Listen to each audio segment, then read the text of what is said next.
అందరికీ నమస్కారం. Be safe and be healthy. ఈరోజు మన వీడియోలో బెండకాయతో రెసిపీ చేసేద్దామా? Let's start. బెండకాయ ఫ్రై. బెండకాయతో ఏ రెసిపీ చేసినా ఎవరైనా అలా తినేస్తారండి.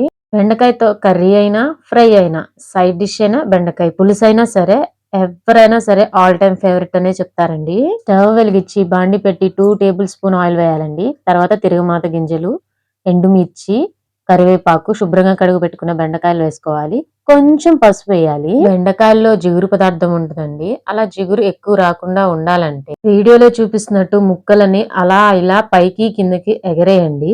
మా పిల్లలైతే ఇంట్లో ఏ కర్రీ చేసినా అమ్మ ముక్కలేదా అమ్మ ముక్కలేదా అని అంటూ ఉంటారు. అందుకే ఎక్కువ ఫ్రైస్ చేస్తుంటాను. అన్నట్టు మీకు గుర్తుందా, మన చిన్నతనంలో బెండకాయలు తింటే లెక్కలు బాగా వస్తాయి, బెండకాయ తినకపోతే మీకు లెక్కలు రావని మీ ఫ్రెండ్స్ అలా ఎగతాళి చేసిన రోజులు గుర్తున్నాయా? మార్కెట్ నుంచి మీరు బెండకాయలు ఇంటికి తెచ్చినప్పుడు ఆ తెచ్చిన బెండకాయలు ఏదైనా ముదిరిపోయిన ఏమన్నా ఉంటే మీరు అలా పడేయకండి. వాటితో చట్నీ చేసుకోవచ్చు, చాలా బాగుంటది. బెండకాయ ముక్కలు కొంచెం వేగాక రుచికి సరిపడా ఉప్పు, కారం వేసుకోండి. ఇక్కడ నేనైతే 2 టేబుల్ స్పూన్ ఉప్పు, 3 టేబుల్ స్పూన్ కారం వేసాను.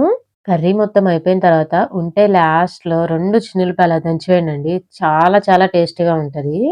చిన్నుల్లిపాయ అంటే వెల్లిపాయ అని కూడా అంటారు. చిన్నుల్లిపాయ వల్ల చాలా మందికి చాలా యూజెస్ తెలుసండి. నాకు తెలిసిన యూజెస్ కొన్ని చెప్తాను.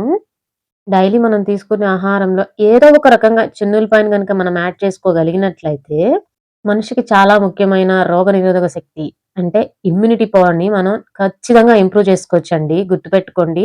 అలాగే ట్రై చేస్తూ ఉండండి. ఇంతకీ బెండకాయ తింటే లెక్కలొస్తాయంటారా? రావంటారా? కామెంట్ చేసేయండి.